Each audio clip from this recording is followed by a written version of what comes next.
Video తీయాలి.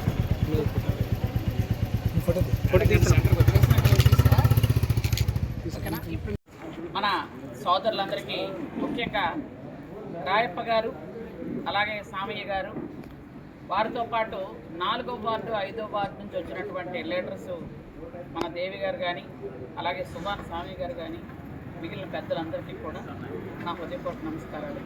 ఈరోజు అందరూ కూడా చంద్రబాబు నాయుడు గారు చేస్తున్నటువంటి సంక్షేమ అభివృద్ధి కార్యక్రమాలకి ఆకర్షితులై ఈరోజు పార్టీలో జాయిన్ అవ్వడానికి, ఎందుకంటే ముఖ్యంగా దళితులందరికీ కూడా ఈరోజు అభివృద్ధి చెందాలి అన్నా, దళితులందరికీ ఇళ్ల పట్టాలు రావాలి అన్నా, దళితులందరూ ఇల్లు కట్టుకోవాలి అన్నా, దళితులందరూ 3 పూట్ల సరిగా తినాలి అన్నా, దళితులందరికీ కూడా క్షేమంగా పిల్లలు చదువుకోవాలి అన్న చంద్రబాబు గారి నాయకత్వాన్ని అందరూ సమర్థించడంలో అతిశయోక్తి లేదు. కాబట్టి ఈరోజు అందరూ కూడా చంద్రబాబు నాయుడు గారి నాయకత్వంలో పనిచేయాలనే ఉద్దేశంతో 4వ వార్డు 5వ వార్డు నుంచి ప్రజలందరూ కూడా ఈరోజు వచ్చి జాయిన్ అవ్వడం జరిగింది. ముఖ్యంగా 4వ వార్డు 5వ వార్డు నుంచి 100 కుటుంబాలు ఈరోజు పార్టీలోకి రావడం, వాళ్ళందరికీ మా హృదయపూర్వకంగా ఆహ్వానం పలుకుతున్నాం. అందరికీ పేరు పేరున అందరూ కూడా కలిసి పనిచేసుకుందాం.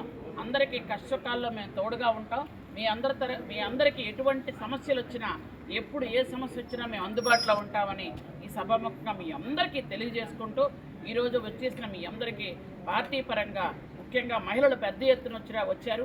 ఎందుకంటే తెలుగుదేశం పార్టీ అంటే మహిళలు అంటే తెలుగుదేశం పార్టీ. ఎందుకంటే ఆ రోజు డోక్రా గ్రూపులు పెట్టి మహిళల్ని ఆర్థికంగా ఎదుగుదలకు ప్రోత్సహించిన చంద్రబాబు నాయుడు గారే. కాబట్టి అందరూ కూడా ఈరోజు పార్టీలోకి వచ్చి మహిళలందరికీ కూడా ముఖ్యంగా 4వ వార్డు 5వ వార్డులో చిన్న చిన్న వ్యాపారాలు చేసుకున్నటువంటి మహిళలు ఉంటారు. కాబట్టి వాళ్ళందరికీ కూడా ప్రభుత్వం తరఫున అన్ని విధాలుగా సహాయ సహకారాలు అందిస్తామని మీ అందరికీ కూడా తెలియజేసుకుంటూ, జై తెలుగుదేశం, చంద్రబాబు గారి నాయకత్వం, జై ఎన్టీఆర్, లోకేష్ బాబు గారి నాయకత్వం,